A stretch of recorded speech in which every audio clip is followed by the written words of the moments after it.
Our interview this morning is with Michael Scott Pruett. Mike was born in Auburn, Washington in May of 1966. He served in the United States Air Force from April of 1988 until April of 1992. His highest rank attained was E4, Senior Airman. My name is Dale Dexheimer. I'm not related to Mike in any way. Also in the room is Milton Gibson, who is our videographer. This interview is conducted at Burleson, Texas on Saturday, January the 19th, 2013. Interview is conducted for the Veterans History Project at the Library of Congress and also Operation Remember, City of Burleson, Texas. And with that little introduction, Mike, you can tell us about your time in the military. Excuse me. My whole family, or a good part of them, has some type of military background within their lives. My father was retired Air Force. My brother, I had two brothers who served in the Air Force. I have, uncles who achieved, high or enlisted ranks. And it's just one of those things where I never really felt the calling for the military. Was in my younger days and was at a no-end, dead-end job. It's like, I'll talk to a recruiter, see what he has to say. See what he says, see what I like. I kind of knew the spiel from my dad, and then I'd go talk to him, and then sure, I'll go take the ASVAB test, see how I do. Still no concrete plans of joining. Then once the next thing is sure, I'll go take the physical. See what they tell me there. Next thing I know, I do solemnly swear, and I'm enlisted. It's a decision I never regretted. I learned so much being in the Air Force. I only spent a short 4 years in it, but some of the things that I did and saw and learned, I could have never done anywhere else. I served in the late 80s, 1980s, where I was about 22 years old, and at that time, we didn't have the internet, didn't have the ATM readily available and all that, and so, as a young single airman, you're on your own. I was in Germany.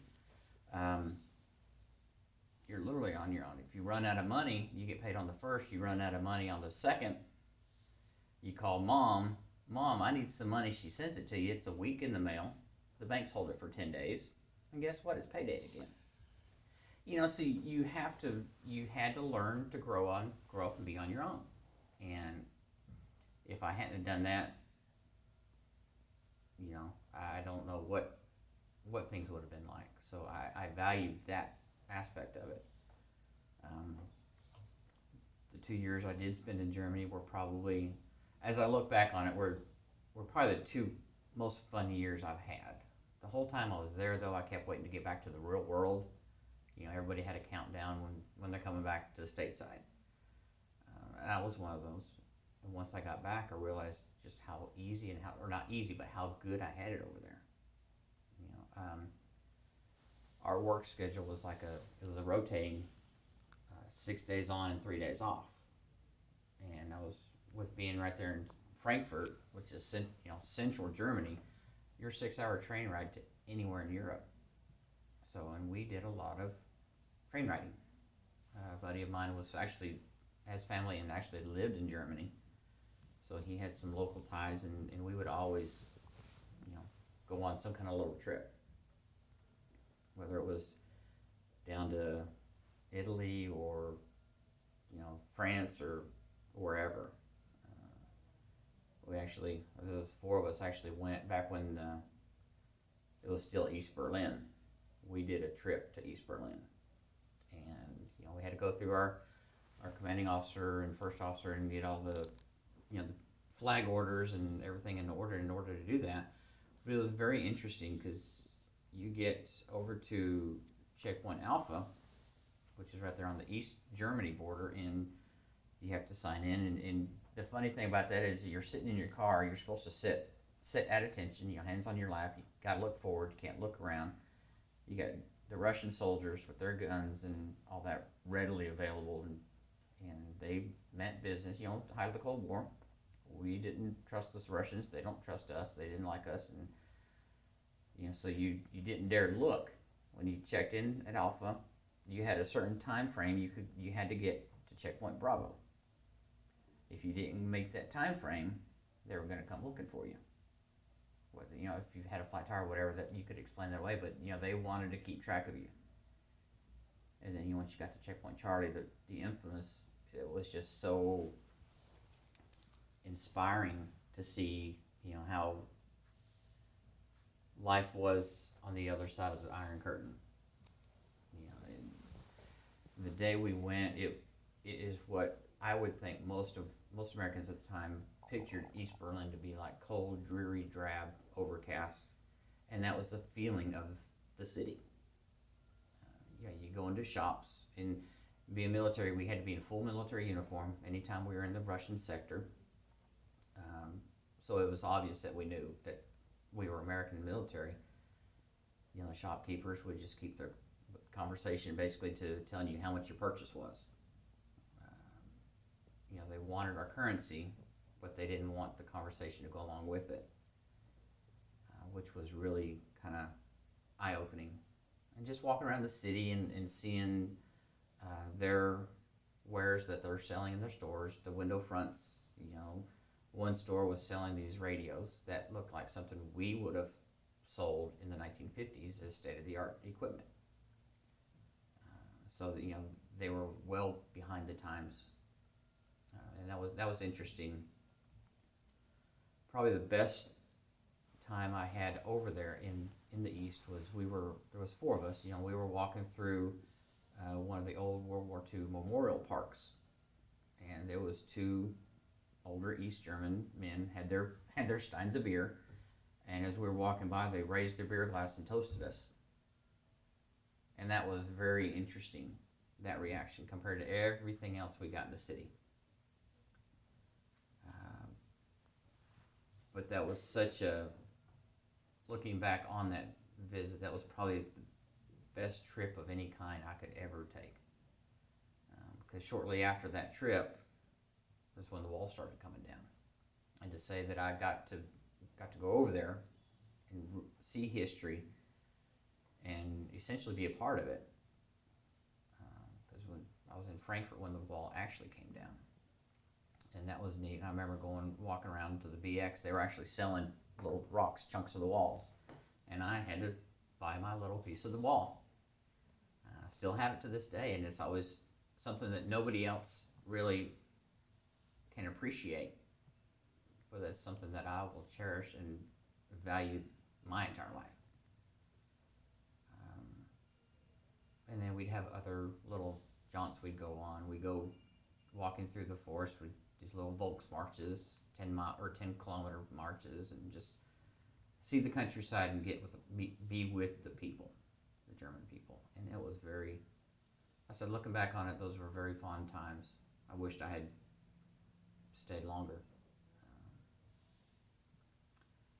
Then we got back to the States and got assigned to Carswell. I thought, you know what? At that point, I decided I probably wasn't going to remain in the Air Force because I didn't care for the job I was doing, and they didn't seem to let me cross-train, that was okay. So I went to Carswell and figured, well, I'm close to home, and I'll just get out of the service and be right there at the job market. But the 4 years was, again, like I said, is a very good time for me. There's been times where all my fond memories are of the time in Germany. We would have the terrorist group, the Red Army faction over there, and they were very active at the time. And so anytime they had a presence in around Frankfurt, especially, we increased the threat level. And there was one store I was writing to my now she's my wife, but at the time she was just a pen pal. And I remember writing to her, I'm sitting here in a Jeep, guarding a hole in the fence. That's all I'm doing. And she didn't understand, well, why are you just sitting there in front of a hole? Well, that'd be because even though it's a hole and it's on the back side of the base, and you just never know at that time who could be coming through that hole and who would want to do whatever to the base, even though we weren't any kind of priority of a base as far as, well, I say strategic, but we were mainly the airport. Anybody that came to Europe or from Europe flew into Rhine-Main, and that was our service, that was our function. So she really couldn't understand, why are you sitting there just guarding a hole? Well, it's because you just never know. So she kids me to this day about that, which is fun. But I took the seriousness of it, and did what I needed to do.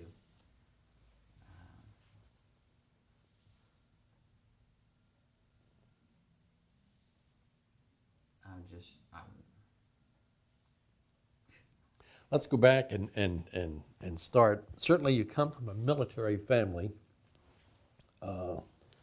which had some influence in your going in. You go down and sign with a recruiter, and they send you off to San Antonio, Lackland. Lackland. Yes.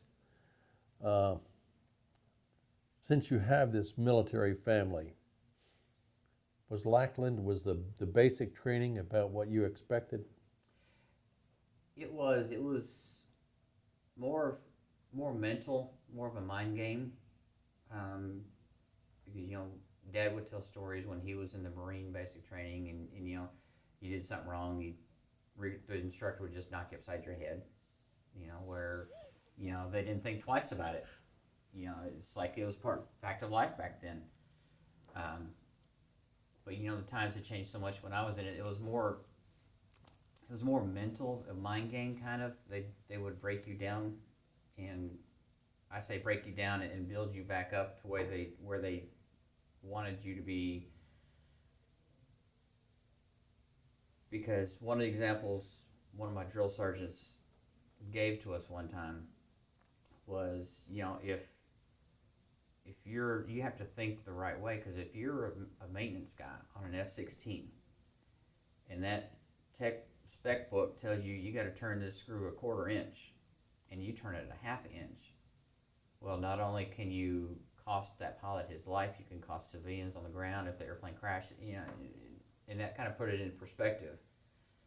So I took it as like, okay, they're wanting me to think this way for a reason. And I kind of bought into it. I try not to let them get to me too much. And I had one drill instructor who would always come out and say, "Pruett."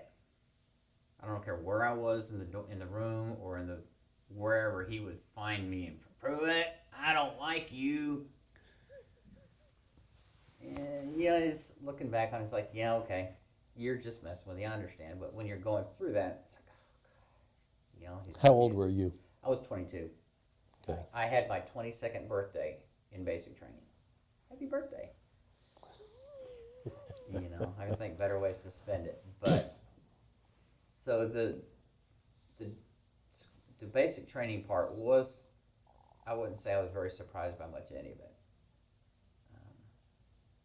Actually, it was, I don't want to say easier than I was expecting, but I handled it much better than I had anticipated and handled it. I guess would be a better way to say it. Matter of discipline and reacting as a group, etc. Yes. Okay. You finish basic. Did they give you a dream sheet at that point in time? They did. We had our choice. We could put down 3 job codes we wanted. My brother was in the military at the time, and he was a security police, and I thought, that'd be cool. Drive around a car all day and write people tickets, and so I put that down as my first choice, law enforcement, and then I put down was mental health assistant of some sort. I can't remember the exact. That was one of my options I put down, and I can't remember the third one.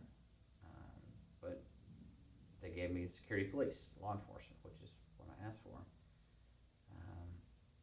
And at that point, I was probably in week 4 or 5 of the 6-week basic training to find out I was getting to stay at Lackland for another 6 weeks. All I did was go across base after that. It was kind of funny. One of the guys in my flight, he was born in San Antonio, went to basic training in San Antonio, went to tech school in San Antonio, and got stationed at Kelly Air Force Base, which is in San Antonio. So he joined the military to see the world.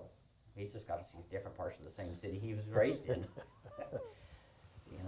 But I spent another 6 weeks at Lackland on the other side with the security police tech school. And then I got to stay an extra week after that to do training on the M60 machine gun, that was fun. You carry this big lumbering machine gun around and get to shoot things, and I don't know any guy that wouldn't like that.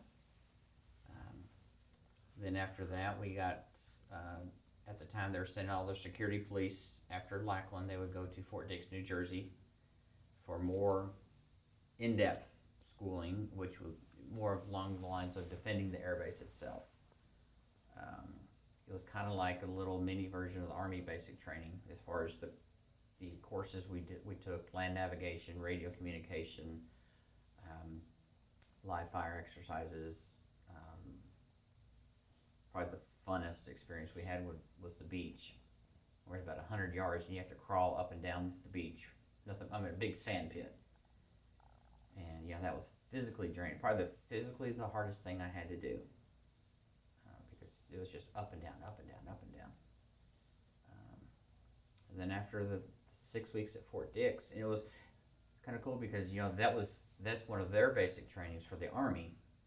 And being security police at that point, we were actually security police. We wore the berets. And so all the Army basic training people thought, he's wearing a beret. Army's got green berets, so are they like the Green Berets? So they kind of, you puff out your chest a little bit, and that's me. That's right. And then after that, we took the leave, and then got my first duty assignment. I guess to me, it's sort of atypical that they give someone in the Air Force in basic training a dream sheet, and his first selection is security police, which I guess your brother certainly had some influence. But I think of young people who go in the Air Force, they all want to be F-16 pilots, or at least work on an airplane. Right.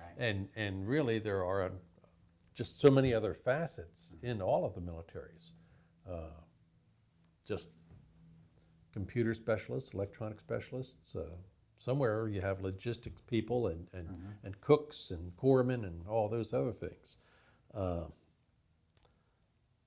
you spend a full week with an M60. Mm-hmm. So you broke it down and had it in the dark. We had to break it down, put it back together in the dark in a minute, and it was challenging, but it was actually kind of fun to prove to ourselves we could do it. When you went out and fired this weapon, 2-man crew, or did you do it by yourself? You just did it by yourself. Did you have a tripod or a bipod? Different different objectives that they had with the training. Sometimes you had the bipod on it. Sometimes you didn't, but most of the time you did. I mean, you're mostly laying down in the prone position. Firing. How far was the target you were firing at? 50 yards. Oh, 100 yards. It wasn't very far away. Pretty close. Yeah, okay. It wasn't one of those deals to certify you to be, machine gun specialists. It was more of kind of, in my opinion, is more to get you acquainted with the weapon in case. If they needed you to utilize the weapon, then at least you were familiar with it and you could, shoot it without basic sensation of firing this weapon? Do you get a lot of chatter back through your arms, shoulders? Yeah. Is it? It was kind of my experience was kind of what you would think. You know, you see all these movies. The weapon was pretty much like that, especially for a smaller in stature person like me. You know, that gun didn't weigh a whole lot less than I did at the time. You know, so that was fun carrying it around. But yeah, there was some recoil to it. Smell of cordite and all that good stuff. Oh yeah, cordite in the morning, not a better way to go. Give you that John Wayne feeling. And that's kind of what we would say. You know, it's like, ooh, another morning of cordite ahead of us. Good to go. You graduate, or you get all the training you're going to get. You're a full-fledged security police person and go off to Rhine, Maine. Mm-hmm. When you were at Rhine, Maine, uniform of the day. BDUs. No hard hat? It depends on the threat level for the day. You did have your bag. You had to carry your flak vest, your helmet, and all that in there. But the standard uniform for the day would have been, you know, your combat boots and the BDU uniform with your beret. But you've got everything else readily available right there in case you needed it. Were you single all the time you were in? Yes. Mike? You were. Got married after you got out? Got married about a year before I got out. Okay, so you were married when you were at Carswell. Mm-hmm. Okay. In hindsight, you certainly enjoyed your time in Germany. Very much so. You live in a barracks?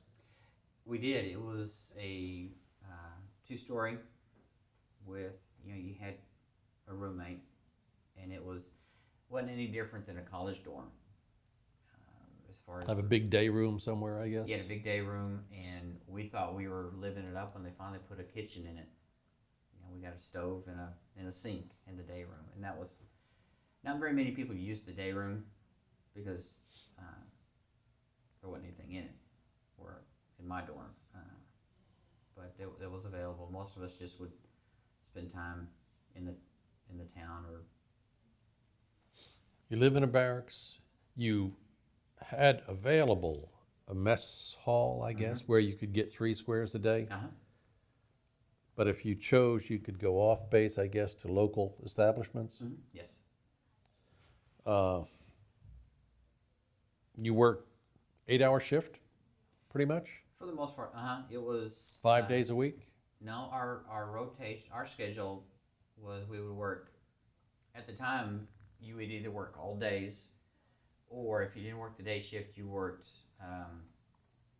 2. We call them swing shifts. 2 shifts of 3 shifts of 2 to 10. You get off at 10 o'clock at night, and you come back at 10 o'clock the next night and work 3 shifts of 10 to 6. And then after that third 10 to 6 shift, you were off for 3 days. Okay. So it was a 6 on and 3 off rotation.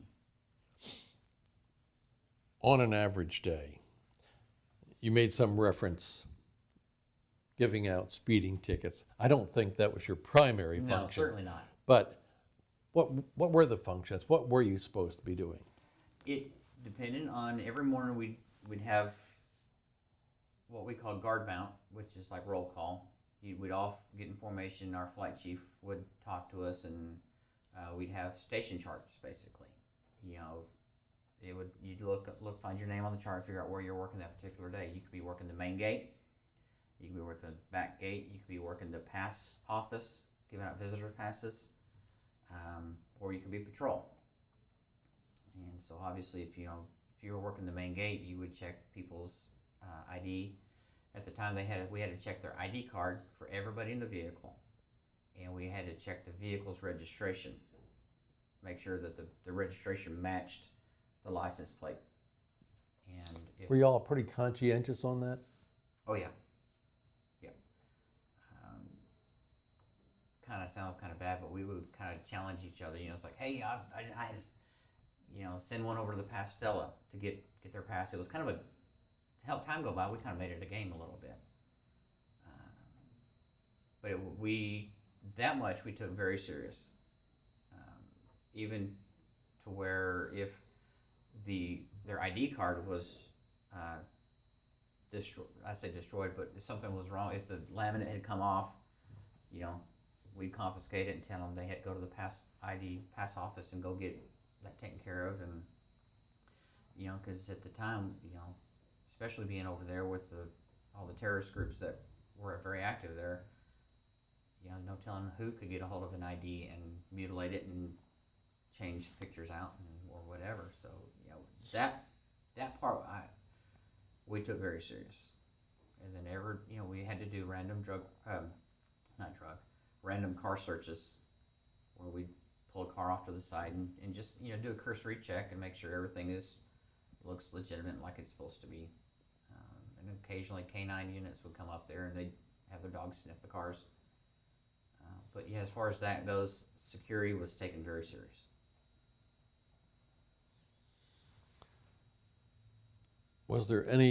Is there an exciting story somewhere in this 2 years in Germany where some bad guy story? Not that I'm personally involved with. Okay. You would get gate runners, people that would not stop at the gate, and then obviously the whole staff would go on to higher threat level because you don't know who it was. You always assumed it was somebody wanting to do harm, and then once you got done checking it out, that's when you could realize, okay, it was just some knucklehead who decided he didn't want to stop and show his ID. Generally a German civilian or maybe Air Force personnel or? Mostly German civilians, but there were some Air Force or even Army, several different whatever branch. There was no certain one that had any more than the other. Just people who weren't paying attention. Do you have any responsibility or any interaction? Drugs? Was that part of the job? Were you drug investigators or were you the DEA? No, not so much in my aspect of it. Was that a problem while you were in, Mike? Drugs? I never knew of them. I wasn't aware. Not even marijuana? Marijuana was an issue because I remember we would have we'd have training sessions on. We had to be actually certified on what marijuana smelled like. They called it a control burn. That way, if you were investigating something in somebody's dorm, and you smelled, just marijuana has a distinctive smell. A lot of people say it smells like rope. Well, if you're not certified on what marijuana smells like, and in that case actually goes to court, you can't tell them, well, it smelled like rope. Marijuana smells like marijuana. So we'd be trained like that. But as far as anything other than that, we really didn't have a whole lot to do with that. That was the OSI would take care of things like that. They did all their investigations and they knew where the problems were. But I was never really exposed to, maybe I was naive. Probably there was probably some of that. I'm not going to kid myself, but I was never really around it.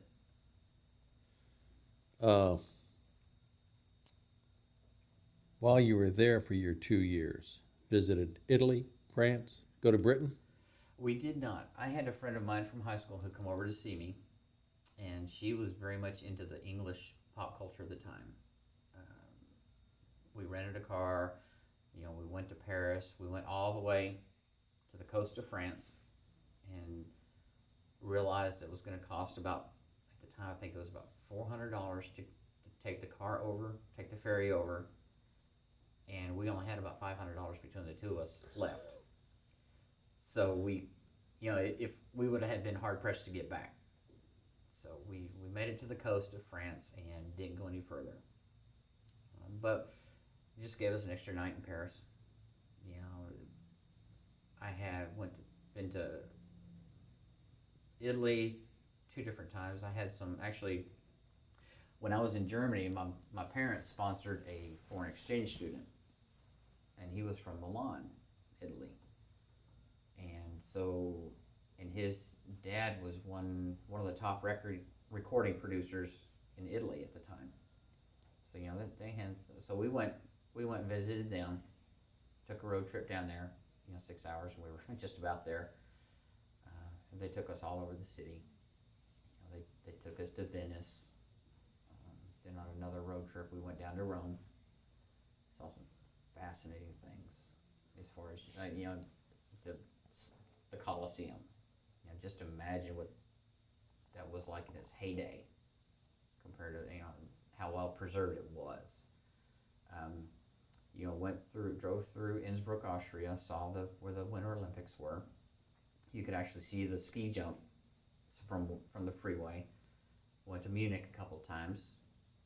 One time went during Oktoberfest, which is a very good time to go if you're single.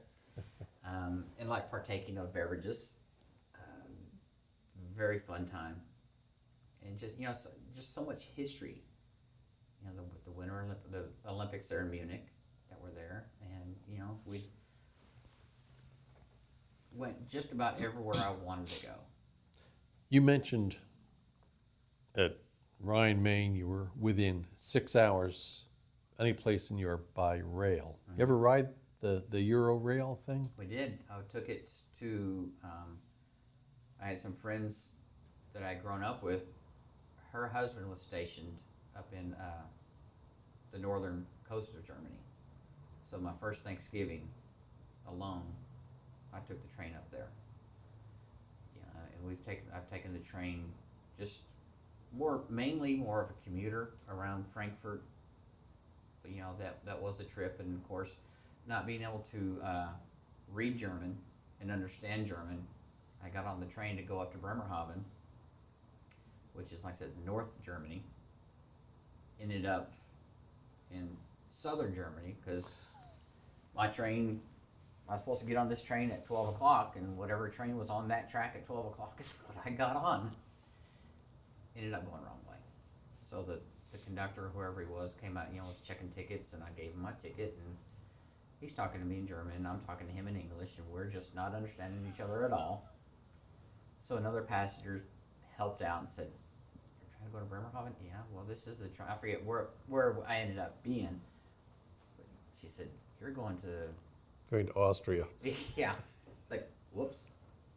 So and then at that point they were helpful, telling me what I needed to look for, and I eventually did get on the right train. I was about 8 hours late. Getting to where Were those cross-country trains, were they comfortable, luxurious? Or was it kind of a coach? No, they weren't, I wouldn't say they were uncomfortable. I mean, because I didn't know what it is what it was, and I didn't know any different. But I wouldn't, it was just I would say compare it to, like the Trinity Railway Express train that we take here. Okay. It's nothing fancy, but it wasn't plywood seats either. Your trip to East Berlin, you stop at checkpoint A, Alpha, I guess? Yes. And then you go to B, Bravo, C, Charlie? Mm-hmm. Were there consecutive rings? Is this A, B, and C? I think everybody's heard of checkpoint Charlie, but I don't know that I've ever heard people talk about A and B. Checkpoint Alpha is actually on the border of West and East Germany. Okay. So you've got to go to there. And trying to think of it in my head. You got that border, and then you go to the West checkpoint. I'm not sure anymore how it goes. I just know Alpha was between East and West Germany. You had to be at that border crossing there. And then it was like 90 miles to Berlin, I guess? Roughly. Okay. And there was a checkpoint somewhere between the actual border, the country border, and when you went into East Berlin. Mm-hmm. Okay. The elderly gentleman, you're walking through the park, an elderly gentleman with their Stein of Beer. Mhm. I guess the Stein of Beer was sort of, that was the norm? Or it was certainly commonplace? It was commonplace. I mean, you think of Germans with their beer. I mean, you can drink as soon as you're old enough to see over the bar. You can start your drinking over there. So yeah, it certainly wasn't out of place.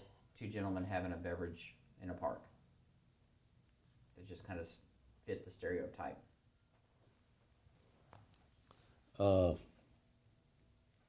You spoke of gloom, dreariness, lack of a lot of communication. People didn't, I guess they didn't appear to be warm, outgoing. The West Germans, relatively prosperous, more outgoing, etc. Oh, yeah. It was as though It was the sun, definitely as soon as you hit that border. the sun did shine in the sun, west, but not in the east. Exactly. Okay. That was the lifestyle and the mindset of the people were like that. Totally opposite of each other. Other than your piece of wall, did you buy anything else? Did you buy anything in East Germany that We bought I guess one I think about is photographic equipment, cameras. we didn't buy anything like that. We bought big down comforters were the big thing at that point. You know, very comfortable, very warm, very bulky. But we bought some Russian alcohol. Obviously, you gotta have, if you're gonna do that, you're gonna get vodka. But we didn't do a whole lot of trinket buying over there. It was just more of just a sightseeing trip. Okay.